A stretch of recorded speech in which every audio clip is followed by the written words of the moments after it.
जय हिंद दोस्तों। हम लोग बात करेंगे इतिहास के उन सभी क्वेश्चन के बारे में जो एग्ज़ाम में पूछे जाते हैं और जो एग्ज़ाम के हिसाब से बहुत ही महत्वपूर्ण है।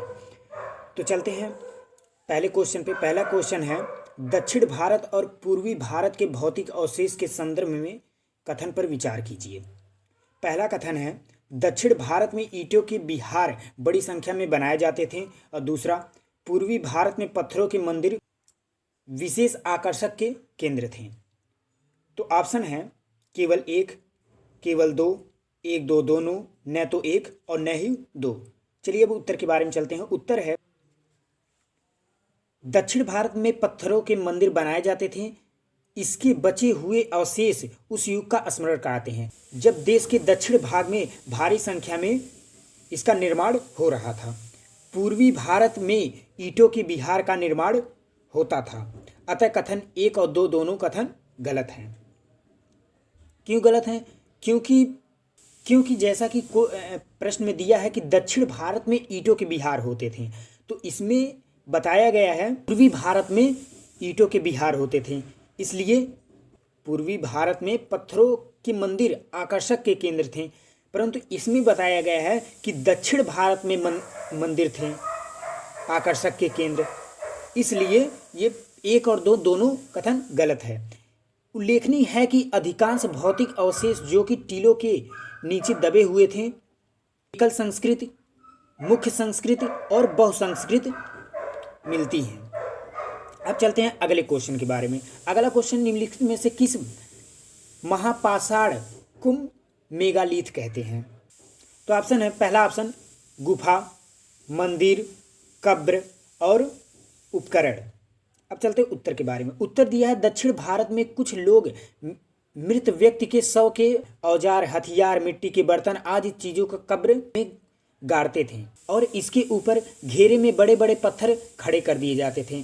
ऐसे स्मारकों को महापाषाण यानी कि मेगालिथ कहते हैं।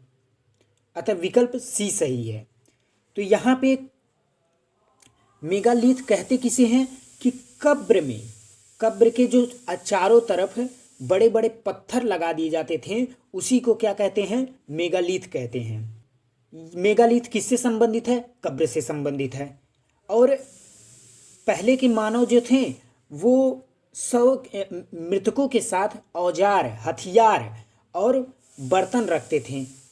ऐसा उनका मानना था कि मृत्यु के बाद भी जीवन होती है और वहाँ पे जाने के बाद लोग जो है इसका उपयोग करेंगे। अब चलते हैं तीसरे क्वेश्चन पे। संस्कृत व्याकरण अष्टाध्यायी के रचयिता निम्नलिखित में से कौन है?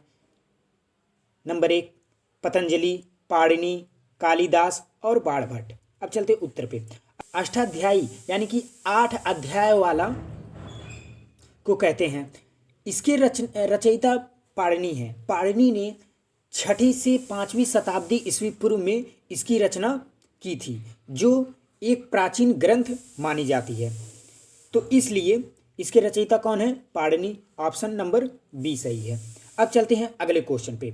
भारतीय इतिहास के साहित्य स्रोत के संदर्भ में निम्नलिखित कथन में से कौन सा कथन सत्य है?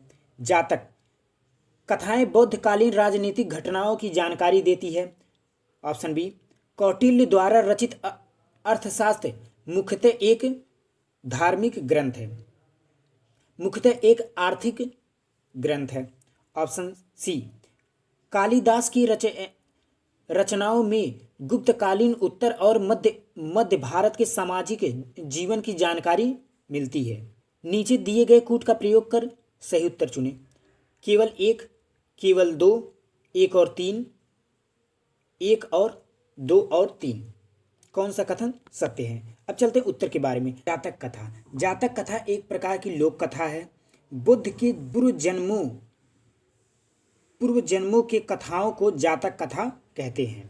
ये जातक कथा 5वीं सदी से 2री सदी तक सामाजिक और आर्थिक स्थिति पर प्रकाश डालती है।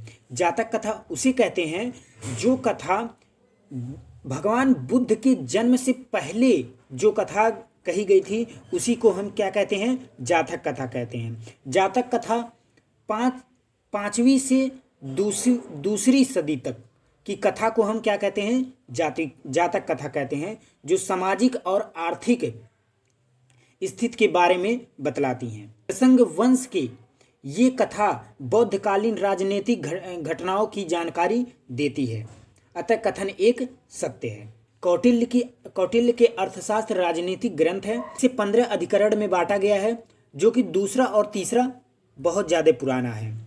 मौर्यकालीन समाज और अर्थतंत्र की महत्वपूर्ण घटना इसमें डाली गई है, जो कि हमारे उत्तर में क्या दिया है, कौटिल्य द्वारा रचित अर्थशास्त्र मुख्य एक आर्थिक ग्रंथ है, इसलिए दूसरा ऑप्शन क्या है हमारा, गलत है। अब चलते हैं तीसरा ऑप्शन पे। तीसरा ऑप्शन है कालिदास ने अनेक काव्य और नाटक लिखे हैं, जिसमें सबसे प्रसिद्ध है अभिज्ञान शकुंतलम। इस महान सृजनात्मक कृति में गुप्तकालीन उत्तरी और मध्य भारत के सामाजिक एवं सांस्कृतिक जीवन की झलक मिलती है। कालिदास ने काव्य और नाटक लिखा है, जिसमें अभिज्ञान शकुंतलम बहुत ही प्रसिद्ध है। इसकी कृतियाँ गुप्तकाल के उत्तर और मध्य भारत की सामाजिक संस्कृति को बतलाती है, जो कि हमारे उत्तर में यही चीज़ दिया है, गुप्तकाल की उत्तर और मध्य भारत की सामाजिक संस्कृति के जीवन के बारे में जानकारी देती है, इसलिए तीसरा ऑप्शन भी सही होगा। तो हमारा पहला और तीसरा ऑप्शन सही है और दूसरा गलत है, कि ऑप्शन नंबर सी हमारा राइट आंसर होगा। चलते हैं 5वें नंबर क्वेश्चन पे। 5वां नंबर है, अभिलेख के संदर्भ में निम्नलिखित कथनों पर विचार कीजिए। इसका अध्ययन पुरालिप शास्त्र पेलियोग्राफी कहलाता है। ऑप्शन बी, अभिलेख और प्राचीन दस्तावेज की तिथि का अध्ययन पुरालेख शास्त्र पुरालेख विधि एपियोग्राफी कहलाता है। उपयुक्त में से कौन सा कथन सत्य है? केवल एक, केवल दो, एक दो दोनों, न तो एक और न ही दो। चलते हैं उत्तर के बारे में। उत्तर है उपयुक्त दोनों कथन गलत हैं, यानी कि ऑप्शन एक और ऑप्शन दो दोनों कथन गलत हैं। तो हमारा उत्तर होगा ना तो एक ना तो दो, यानी कि डी ऑप्शन सही होगा। तो सही उत्तर क्या है? अभिलेखों के अध्ययन को पूरा लेख शास्त्र एपियोग्राफी कहते हैं, और इसमें दिया है पूरा लेख शास्त्र को पेलियोग्राफी। इसका सही क्या होगा? पूरा लेख को एपियोग्राफी कहते हैं। दूसरा है अभिलेख और पुराने दस्तावेज के प्राचीन तिथि का अध्ययन पुरालिप शास्त्र को पेलियोग्राफी कहते हैं। अभिलेख के प्राचीन दस्तावेज की तिथि को पुरालेख विधि एपियोग्राफी इसमें दिया है, यानी कि पुरालिप शास्त्र को एपियोग्राफी और पुरालेख शास्त्र को पेलियोग्राफी कहते हैं। इसलिए हमारा दोनों ऑप्शन गलत है। ऑप्शन नंबर डी सही होगा, न तो एक और न ही दो। अब मिलते हैं अगले वीडियो में। जय हिंद दोस्तों।